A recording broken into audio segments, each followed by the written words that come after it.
അല്ല, P C ജോർജും മകൻ ഷോൺ ജോർജും തോൽവി ഭയക്കുന്നു എന്നുള്ളതാണ് ഏറ്റവും പ്രധാനപ്പെട്ട കാര്യം. കാരണം കഴിഞ്ഞ തവണ പി സി ജോർജ് പറഞ്ഞുകൊണ്ടിരുന്ന കാര്യം എന്ന് പറയുന്നത് ഒരു അച്ഛനും മകനും കൂടി ഏറ്റവും ആദ്യമായി നിയമസഭയിൽ എത്തുന്ന ചരിത്രമായിരിക്കും ആവർത്തിക്കാൻ പോകുന്നത് എന്നുള്ളതാണ് പുള്ളി പറഞ്ഞത്. അപ്പോൾ ആ സമയത്തൊക്കെ ഇവരുടെ വിശ്വാസം എന്ന് പറയുന്നത് ക്രിസ്ത്യൻ സഭകൾ ഇവരുടെ ഒപ്പം നിൽക്കും എന്നുള്ളതാണ് ഇവർ വിചാരിച്ചിരുന്നത്.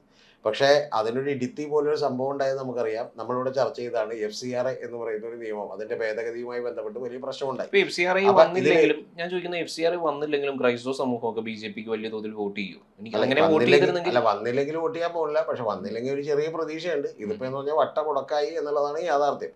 അപ്പൊ അങ്ങനെ ഇപ്പൊ നിൽക്കുമ്പോൾ BJP ചുരുക്കി പറഞ്ഞു കഴിഞ്ഞാൽ അരമനകൾ കയറി ഇറങ്ങിയത് വെറുതെയായി. അല്ല, അരമനകൾ കയറി ഇറങ്ങി കേക്കൊക്കെ കൊടുത്തു, അവിടെ നിന്ന് വൈനും മേടിച്ച് കുടിച്ചു എന്നുള്ളതല്ലാതെ പ്രത്യേകിച്ച് പ്രത്യേകിച്ച് ഗുണമൊന്നും ഗുണമൊന്നുമില്ല. ഉണ്ടായില്ല. അപ്പൊ ഇന്നലെ എനിക്ക് ഏറ്റവും ഇഷ്ടപ്പെട്ടതെന്ന് വെച്ചിട്ടുണ്ടെങ്കിൽ ഷോൺ ജോർജിന്റെ ആത്മാർത്ഥമായ തുറന്നു പറച്ചിലാണ്. കാരണം ഷോൺ ജോർജിനെയും അതുപോലെ അനൂപ് ആന്റണിയെയും ഒക്കെ എടുത്തു വെച്ചിരിക്കുന്നത്, പ്രത്യേകിച്ച് ഷോൺ ജോർജ് പി സി ജോർജിനെ എടുത്തു വെച്ചിരിക്കുന്നത് ഒരു ഇമ്പോർട്ടൻസ് അവർക്ക് കൊടുത്തതിന്റെ പ്രധാനപ്പെട്ട കാര്യം എന്ന് പറയുന്നത് ഈ ക്രിസ്ത്യൻ സഭകളെ അടുപ്പിക്കാൻ വേണ്ടിയിട്ടാണ്.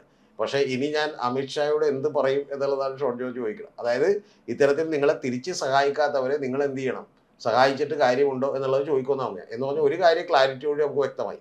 ഇവർ ഈ അരമനകൾ കയറി ഇറങ്ങിയതും ബിഷപ്പ് ഹൗസിൽ ചെന്ന് കിടന്നതും അതുപോലെ വെള്ളം കോരിയതുമെല്ലാം വെറുതെ. ഛത്തീസ്ഗഡിൽ കിടന്ന് കന്യാസ്ത്രീകൾക്ക് വേണ്ടിയുള്ള മറ്റേ പലവിധ അഭ്യാസങ്ങൾ കാണിച്ചതെല്ലാം വോട്ടിന് വേണ്ടിയായിരുന്നു എന്നുള്ളത് ഇവർ തുറന്ന് പറഞ്ഞേക്കാണ്. അതെനിക്ക് നല്ല കാര്യം.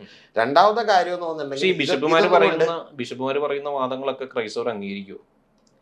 കാരണം ബിഷപ്പുമാര് പറയുന്ന വാദങ്ങൾ ക്രൈസ്തവർ അംഗീകരിക്കുമോ ഇല്ല എന്നൊക്കെ ഉള്ളത് സെക്കൻഡറി ആയിട്ടുള്ള ഒരു കാര്യമാണ്. കാരണം എന്ന് വെച്ചാൽ ഇതിപ്പോ ഏതെങ്കിലും സമുദായത്തിലുള്ള 15-16% വരുന്ന ആളുകൾ മൊത്തം ഇവര് പറയണോട്ടൊന്നും ഒരു സമുദായത്തിൽ വോട്ട് ചെയ്യില്ല. പക്ഷെ പ്രധാനപ്പെട്ട കാര്യം എന്ന് പറഞ്ഞാൽ ഇവര് പറയുന്നത് കേൾക്കാൻ 1%-2% ആളുകൾ ഉണ്ടാകും എന്നുള്ളതാണ് ഏറ്റവും പ്രധാനപ്പെട്ട കാര്യം. ആ 2% വലിയ ഡിസിസീവ് ആയിട്ടുള്ള ഫാക്ടറാണ് ചില മണ്ഡലങ്ങളിൽ. പിന്നെ ഇനി അത്തരത്തിൽ ഞാൻ വിശ്വസിക്കുന്ന ഒരു കാര്യം, കേരളത്തിൽ കുറച്ചുകൂടി മതപരമായിട്ടുള്ള ഈ പറയുന്ന പോലെ സംഘടനകൾക്കും അതുപോലെ തന്നെ ബിഷപ്പുമാർക്കും ഒക്കെയുള്ള പ്രാധാന്യം കൂടിക്കൊണ്ടിരിക്കുകയാണ്. കാരണം അവരൊക്കെ പറയുന്നത് കേൾക്കാൻ നമ്മൾ വർഗീയമായി ഇവിടുത്തെ യൂട്യൂബുകാരൊക്കെ കൂടി ഏതാണ്ട് മനസ്സിൽ വിഷം കുത്തിവെച്ച ആളുകൾ നിൽക്കുകയാണ്. അപ്പൊ അതിൽ കുറച്ചും കൂടി നേരത്തെ 1% കേൾക്കുമെങ്കിൽ ഇപ്പോൾ 1.5%-2% കേൾക്കാവുന്ന ലെവലിലേക്ക് ആയിട്ടുണ്ട്. അതുകൊണ്ടാണ് കാസ പോലുള്ള സംഭവങ്ങളൊക്കെ ഇവിടെ ഉണ്ടാവുന്നത്.